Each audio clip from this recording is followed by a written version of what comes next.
Hi, it's Rob Bryanton, and this is the Imagining the 10th Dimension video blog for May 10th, 2008. Today's entry is called Anime, Gaming, and Cusps. Just a reminder, you can read along with these blog entries if you go to 10thdimension.com/blog. If you're watching this right now at 10thdimension.com/chat, what you're watching is a pre-recorded video. Chances are there's text scrolling underneath the image of me right now, which is from the chat room that's at that link. I do check into that room from time to time, and it's possible that I'm in there right now. If you do have questions, go ahead and ask them, and I promise I will be looking at those rooms from time to time to see what comments are happening there. So let's read this entry. I've been told that some of the concepts from Imagining the 10th Dimension are reminiscent of what you can learn from Japanese anime or video games. Since I'm a guy in my 50s, I kind of missed all that, other than secondhand inference through watching my kids play games like Legend of Zelda back in the day. But I have now watched modern anime like The Melancholy of Haruhi Suzumiya and been fascinated to see the connections. Melancholy is about a teenage girl who, as it turns out, is the prime quantum observer for our world, and she is becoming disinterested in what she is observing. What happens to the rest of us in that situation? It's fun to imagine such fantastic extrapolations from the basics of quantum theory.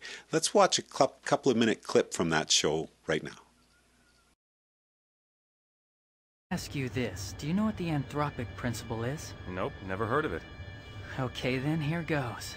Basically, this is the theory that the universe is the way it is right now simply because human beings could observe it and determine that it was the way it is. So did you get all that? I didn't get any of it. How about I observe, therefore the universe is, or something along those lines. In other words, on this particular world, there are sentient beings that are called humans. Now then, by discovering the laws of physics and constants, human beings can observe the fact that the universe actually exists at all. When that happens, the existence of the universe becomes apparent. Therefore, we can say if the human beings who observed the universe hadn't actually evolved as far as they did, then there wouldn't be any observations, and the universe wouldn't have anyone to acknowledge its existence. So it wouldn't really matter if the universe existed or not. The universe is because human beings know it is. Anyway, that's the reasoning from the human perspective. You're kidding, right? I mean, with or without humans, the universe is still the universe. Well, that's also correct. Therefore, the anthropic principle isn't anything more than a speculative theory. However, this theory does bring up an interesting dilemma. Why was the universe created in such a way that human beings could survive in it? It would only take a slight change in the gravitational constant or particle mass ratio for the universe to not allow a planet like the Earth to exist. Okay, you sound like one of those pamphlets from some kooky religion that's into science and technology. Actually, I don't really believe that humans were created by a god or some omnipotent being. With all I've seen, something like that doesn't make sense. I say that, but I still have doubts. About what? Sometimes I get the feeling that we're all just a bunch of clowns standing on our tiptoes at the edge of a great abyss. No, I'm just kidding. Look, Reading the entry from Wikipedia about Vector Prime from Transformers is also startling for someone like me, who learned to think about those ideas from the freewheeling explorations of theoretical physicists like Kaku and Green, and not from watching cartoons. Here's what they say about Vector Prime on Wikipedia. Born from the living material of the very multiverse itself, Vector Prime was appointed the guardian of space and time by Primus, and is uniquely attuned to its flow. Within his clockwork frame hum the subtle mathematics that govern all that is, from the spin of galaxies to the movement of subatomic particles. Vector Prime's perceptions are not limited to one linear pathway in time.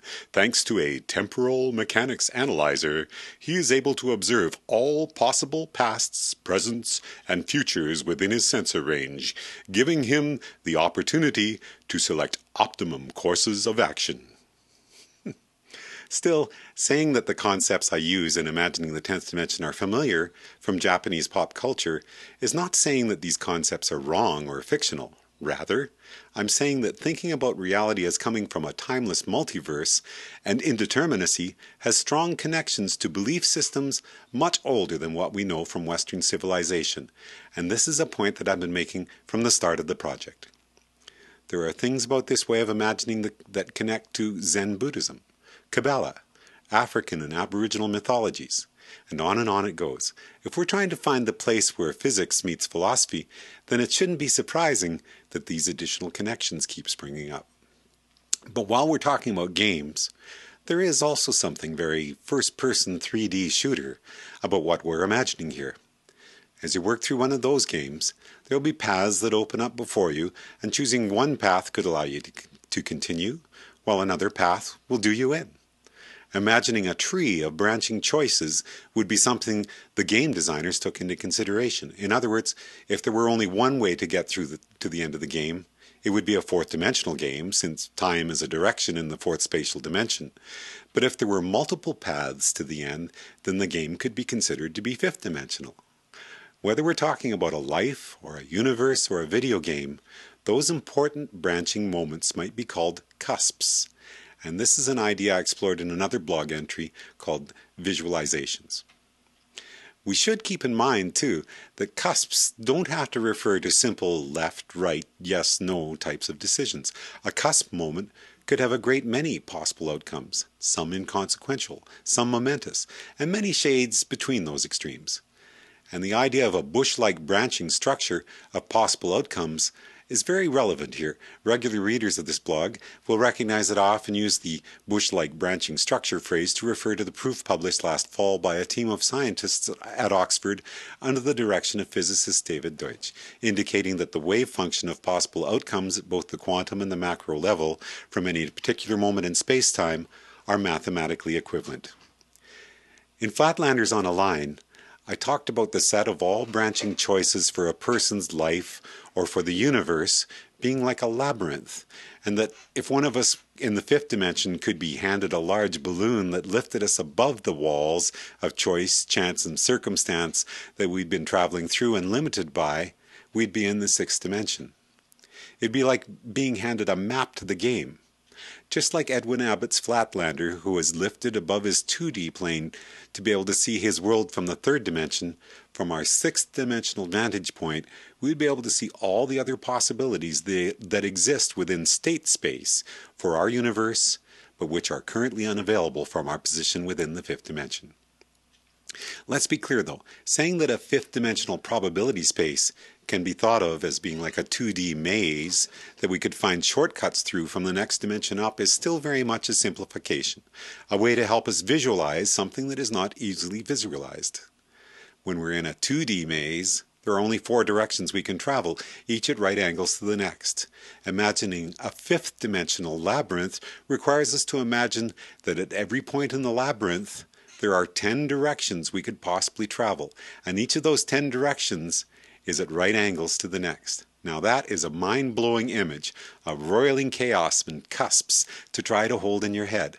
That's why, as we discussed in entries like hypercubes in Plato's Cave, sometimes it's more productive to visualize the shadows of the extra dimensions rather than to wrestle with trying to imagine the unimaginable. That's it for today's video blog entry. This is Rob Bryanton from Imagining the 10th Dimension. Enjoy the journey.